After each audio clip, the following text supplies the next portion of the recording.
America ने Venezuela पर तबाही मचाने वाले कई हवाई हमले किए हैं, जिनमें कि वेनेजुएला को भारी नुकसान हुआ। हमले के बाद अमेरिकी राष्ट्रपति डोनाल्ड ट्रंप ने एक चौंकाने वाला दावा करते हुए घोषणा की है कि अमेरिका ने वेनेजुएला के राष्ट्रपति निकोलस मादुरो और उनकी पत्नी सिलिया फ्लोरेस को हिरासत में ले लिया है। ये घटनाक्रम वेनेजुएला की राजधानी काराकस में हुए उन संदिग्ध हवाई हमलों और धमाकों के बाद आया है, जिसकी खबरें पिछले कुछ घंटों से अंतर्राष्ट्रीय मीडिया की सुर्खियों में बनी हुई है। लैटिन अमेरिका के इतिहास में अब तक का सबसे बड़ा सैन्य और राजनीतिक उलटफेर देखने को मिल रहा है। अमेरिका ने काराकस में कई बड़े धमाके किए, जिसके बाद सरकारी इमारतों के ऊपर काला धुआं उठता हुआ देखा गया। माना जा रहा है कि अमेरिकी हवाई हमलों ने मादुरो के सुरक्षा घेरे को ध्वस्त कर दिया है, जिसके बाद विशेष बलों ने उन्हें हिरासत में ले लिया। अमेरिका ने वेनेजुएला पर क्यों किया हमला? अमेरिका का दावा है कि वेनेजुएला में लोकतांत्रिक प्रक्रिया ध्वस्त हो चुकी है। ट्रंप के अनुसार वेनेजुएला मानवाधिकारों का लगातार उल्लंघन कर रहा है। अमेरिका वेनेजुएला की ड्रग नेटवर्क को राष्ट्रीय सुरक्षा के लिए खतरा बता रहा है। अमेरिका वेनेजुएला के रक्षा तंत्र पर दबाव बनाने की कोशिश कर रहा है। अमेरिका वेनेजुएला के विशाल तेल भंडार और संसाधनों पर नियंत्रण चाहता है। रूस, चीन, ईरान जैसे देशों के साथ वेनेजुएला के संबंध से अमेरिका परेशान है। लैटिन अमेरिका में अमेरिका अपना प्रभुत्व बनाए रखना चाहता है। कैरेबियन और समुद्री मार्गों पर अमेरिका नियंत्रण की लगातार कोशिश कर रहा है। आर्थिक व्यापारिक हितों के लिए वैश्विक ऊर्जा बाजार पर प्रभाव जमाना चाहता है। ट्रंप मादुरो सरकार को अस्थिर कर विपक्ष नेतृत्व को बढ़ावा देना चाहते हैं किया और अभी ये चल के उन्होंने एक हमला कर दिया है, डायरेक्ट हमला कर दिया है। तो इसे देखते हुए हमें शक लग रहा है कि एक लंबी लड़ाई चलेगी। क्या हासिल करना चाहता है? ये जो प्रेसिडेंट ट्रंप है, उनका मुद्दा ये है कि सबसे पहले जो अमेरिका है उसको उन्होंने सिक्योर करना, अमेरिका अपने यूनाइटेड स्टेट्स ऑफ अमेरिका को। और ये नेशनल सिक्योरिटी स्ट्रेटेजी जो उन्होंने जाहिर करी थी उसमें क्लियरली दिया है कि सबसे प्रायोरिटी रहेगी यूएस होमलैंड को सिक्योर करना। अभी यूएस होमलैंड को कैसे सिक्योर करना है इसमें कि जो ड्रग्स और ड्रग माफिया है उसके खिलाफ एक्शन लेके उन्होंने सिक्योर करना है, सबसे पहले ये। नंबर 2, जो निकोलस मादुरो रिजीम है, जो वेनेजुएला के प्रेसिडेंट है और उनकी गवर्नमेंट है, वो ट्रंप रिजीम के या ट्रंप के जो पॉलिटिकली उनके आइडियोलॉजी के खिलाफ है और वो चाहते हैं कि वहां पे अपने हम साजिश जो रजीम वहां पे कायम की जाए। इसीलिए बहुत बड़ा दबाव किया जा रहा है। हालांकि अटैक करना एक बहुत बड़ी चीज है और ये चीज पॉलिटिकली और डिप्लोमेटिकली भी हो सकती है, क्योंकि इसका विश्व भर में इसका इम्पैक्ट हो सकता है। किसी को अंदर वेनेजुएला सपोर्ट किया जा रहा है उनकी तरफ से? अभी जो वेनेजुएला में जो रजीम है उनके खिलाफ कई लोग एंटी रजीम जितने भी हैं उनको सपोर्ट करने की ट्रंप गवर्नमेंट की ये जो इनकी कोशिश जारी रही है। और अभी ये पता नहीं है इसका इम्पैक्ट क्या होगा, क्योंकि आमतौर पे देखा गया अगर कोई हवाई हमला होता है किसी गवर्नमेंट के ऊपर तो जो जनता है वो उस गवर्नमेंट को सपोर्ट करने के लिए उठती है। लेकिन वेनेजुएला में जो स्थिति है वो कुछ अलग सी है। हो सकता है जनता मादुरो रजीम के खिलाफ उठे, या हो सकता है वो ट्रंप रजीम या जो एंटी मादुरो सपोर्टर्स है उनके खिलाफ उठे। तो ये अभी हमने देखना है कैसे हालत बनते हैं। अमेरिकी हमले के बाद वेनेजुएला के राष्ट्रपति मादुरो ने बयान जारी कर कहा था कि वो जवाब देंगे। साथ ही उन्होंने देश भर में इमरजेंसी लगाने का ऐलान किया था। मादुरो के बयान जारी करने के 1 घंटे बाद ट्रंप ने उन्हें पकड़ने का ऐलान किया। अमेरिका और वेनेजुएला के बीच बीते 4 महीने से टकराव जारी है। अमेरिका ने वेनेजुएला के पास समुद्र में सैनिक, विमान और युद्धपोत तैनात कर रखे हैं। अमेरिकी सेना ने ड्रग तस्करी का आरोप लगाकर वेनेजुएला की 35 नावों पर हमले किए। इसमें 100 से ज्यादा लोग मारे गए हैं। वेनेजुएला के रक्षा मंत्री पेड्रिनो लोपेज ने देश भर में सेना की बड़े पैमाने पर तैनाती के आदेश दिए हैं। सरकारी टीवी चैनल लगातार रक्षा मंत्रालय का मैसेज चला रहे हैं, जिसमें लोगों से शांत रहने को कहा गया है। और बताया जा रहा है कि सेना देश भर में तैनात की जा रही है। निकोलस मादुरो का राजनीतिक करियर। बस ड्राइवर से लेकर राष्ट्रपति तक का सफर तय किए निकोलस मादुरो। बस ड्राइवर का काम किया, मजदूर यूनियन के नेता बने। साल 1999 में राजनीति में एक्टिव हुए। 2000 में संसद सदस्य चुने गए। साल 2012 में उपराष्ट्रपति बने। 5 मार्च 2013 को अंतरिम राष्ट्रपति बने।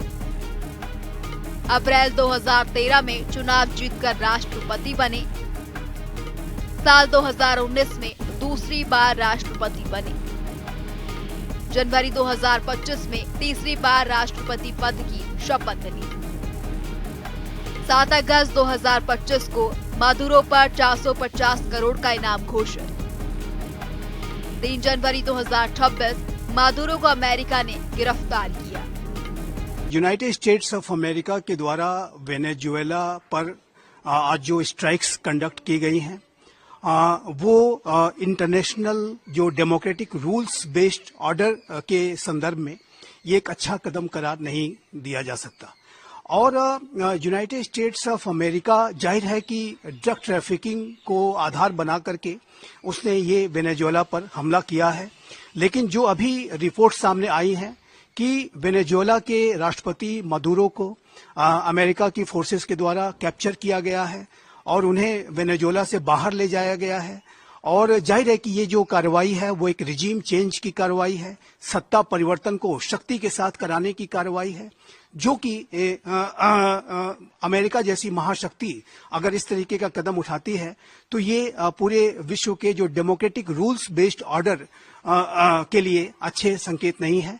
और यही यूनाइटेड स्टेट्स ऑफ अमेरिका जो कि पूरे विश्व में लोकतंत्र की, ह्यूमन राइट्स की और डेमोक्रेटिक रूल्स बेस्ड ऑर्डर की दुहाइयां देता है, उसके संदर्भ में अपने तर्कों को रखता है, आखिर वो किस आधार पर अपने इस एक्शन को डिफेंड कर पाएगा। और यूनाइटेड स्टेट्स ऑफ अमेरिका के राष्ट्रपति डोनाल्ड ट्रंप जहां एक तरफ रशिया यूक्रेन युद्ध को शांत कराने के लिए, एक सीज फायर को कराने के लिए वो लगातार नेगोशिएशंस को पुश कर रहे हैं और वो स्वयं इस बात के दावे करते हैं कि उन्होंने 8 युद्ध रुकवाए हैं और वो नोबेल शांति पुरस्कार के आकांक्षी भी हैं। और ऐसे अमेरिका के द्वारा और अमेरिका के राष्ट्रपति डोनाल्ड ट्रंप के एडमिनिस्ट्रेशन के द्वारा वेनेजुएला पर किया गया हमला, आखिर अमेरिका किस आधार पर फिर डेमोक्रेटिक रूल्स बेस्ड ऑर्डर की बात कर पाए। वेनेजुएला के उपराष्ट्रपति डेल्सी रोड्रिगेज ने कहा कि उन्होंने राष्ट्रपति निकोलस मादुरो के जीवित होने के प्रमाण और उनके ठिकाने की जानकारी देने की मांग की है। वेनेजुएला के रक्षा मंत्री व्लादिमीर पेड्रिनो लोपेज ने देश भर में सैन्य बलों की तैनाती की घोषणा के बाद अमेरिका को खुली चुनौती देते हुए कहा कि मादुरो के आदेशों के अनुसार सभी सशस्त्र बलों को तैनात किया जाएगा। अमेरिका ने हम पर हमला किया है, लेकिन वो हमें वश में नहीं कर पाएंगे। पेड्रिनो लोपेज ने चेतावनी देते हुए कहा, हम उस दहशत के आगे ना झुकें जिसे दुश्मन पैदा करना चाहता है। अमेरिका का मादुरो पर 420 करोड़ का इनाम। मार्च 2020 अमेरिका ने ड्रग तस्करी का आरोप लगाया। 26 मार्च 2020 130 करोड़ रुपए का इनाम घोषित। 10 जनवरी 2025 इनाम बढ़ाकर 200 करोड़ रुपए किया गया। 7 अगस्त 2025 इनाम दोगुना करके 420 करोड़ रुपए किए। 3 जनवरी 2026 मादुरो को गिरफ्तार किया गया। कोलंबिया स्थित अमेरिकी दूतावास ने लोगों से वेनेजुएला की राजधानी काराकास और उसके आसपास की यात्रा से बचने की सलाह दी है। सुरक्षा नोटिस में दूतावास ने वेनेजुएला में मौजूद अमेरिकी नागरिकों से आग्रह किया है कि वो अपने अपने स्थानों पर सुरक्षित रहें और जैसे ही मुमकिन हो देश छोड़ दें। दूतावास ने बताया कि वेनेजुएला के लिए लेवल 4 की सलाह जारी की गई है, जो कि चेतावनी का हाई स्तर है। बयान में कहा गया है कि मार्च 2019 में अमेरिका विदेश विभाग ने काराकास में अमेरिकी दूतावास से सभी राजनयिक कर्मियों को वापस बुला लिया था और सभी तरह के संचालन निलंबित कर दिए गए थे। इससे जाहिर है कि अमेरिका लंबे समय से इस हमले की योजना बना रहा था और इसे अब उसे अंजाम दिया गया। नहीं है। ड्रग ट्रैफिकिंग का देखिए जो विषय है वो बहुत ही महत्वपूर्ण है और ड्रग ट्रैफिकिंग पूरी मानवता के समक्ष एक चैलेंज है और अमेरिका पहले से ही कैरेबियन सीज में ड्रग ट्रैफिकिंग के खिलाफ कार्रवाइयां कर रहा था। लेकिन अमेरिका के द्वारा आज जो एक्शन लिया गया है वो क्लियरली ये दिखता है कि अमेरिका ड्रग ट्रैफिकिंग को एक आधार बना करके वो वेनेजुएला में रिजीम चेंज को कराने की उसने कवायद की है। और मैं यहाँ पर बड़े ही स्पष्ट रूप से ये कहना चाहता हूँ कि ऐसा लगता है कि यूनाइटेड स्टेट्स ऑफ अमेरिका ने अपनी पिछली गलतियों से सबक नहीं लिए हैं। यूनाइटेड स्टेट्स ऑफ अमेरिका 2003 में जब उसने इराक पर हमला किया था और उस समय अमेरिका के राष्ट्रपति जॉर्ज डब्ल्यू बुश हुआ करते थे और उन्होंने सद्दाम हुसैन के ऊपर इस बात का आरोप लगा करके कि Saddam Hussain nuclear weapons develop कर रहा है, उन्होंने ये हमला कर दिया था। और उस हमले में ब्रिटेन और उस समय के तत्कालीन ब्रिटिश प्रधानमंत्री टोनी ब्लेयर और 2 अन्य यूरोपीय राष्ट्रों के द्वारा मिलकर के ये हमला किया गया था। और उस समय यूनाइटेड नेशंस के सेक्रेटरी जनरल कोफी अनान इस बात को लगातार कहते रह गए और ये आग्रह करते रह गए अमेरिका से और ब्रिटेन से कि आप ये हमला न करें क्योंकि सद्दाम हुसैन के विरुद्ध कोई ऐसे प्रमाण नहीं मिले हैं कि वो न्यूक्लियर वेपन्स डेवलप कर रहा है। उसके बावजूद भी अमेरिका ने ये हमला किया और जाहिर है कि उस हमले का जो लक्ष्य था वो सद्दाम हुसैन के रिजीम को बदलने का। इस अमेरिकी हमले की पूरी दुनिया में निंदा हो रही है। वेनेजुएला पर हमले के बाद अमेरिका के डेमोक्रेटिक सांसद ने इसकी निंदा की है। एरिजोना ने कहा कि मैं ये जानने के लिए इंतजार कर रहा हूँ कि बिना युद्ध की घोषणा या सैन्य बल के इस्तेमाल की अनुमति के इसे संविधान के तहत कैसे सही ठहराया जा सकता है।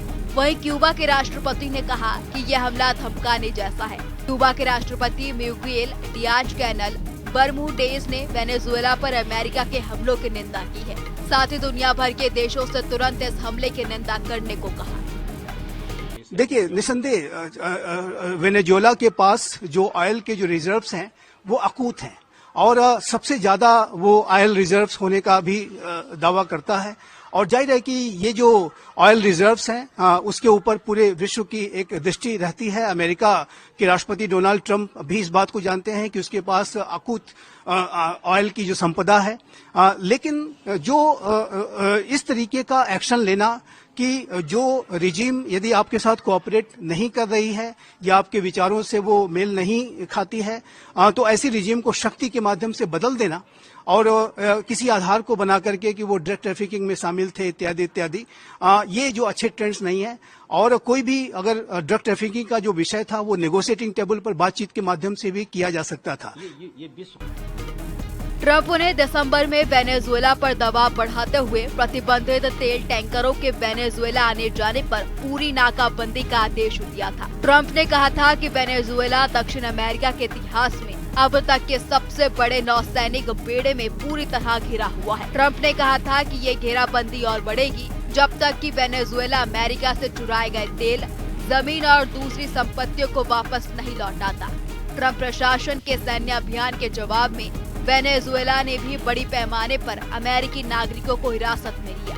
ये गिरफ्तारियां कैरेबियन सागर और पूर्वी प्रशांत महासागर में अमेरिकी सैन्य गतिविधियों के बढ़ने के बीच हो रही है। अमेरिका लंबे समय से मादुरो पर आरोप लगाते नजर आ रहे हैं कि वो ड्रग तस्करी में शामिल है। हालांकि मादुरो इन आरोपों को झूठा बता रहे हैं। दूसरी तरफ मादुरो का कहना है कि अमेरिका उन्हें सत्ता से निकालना चाहता है, लेकिन देश और सेना किसी भारी दखल का विरोध करेगी। प्रोग्रामिंग डेस्क, जनता टीवी।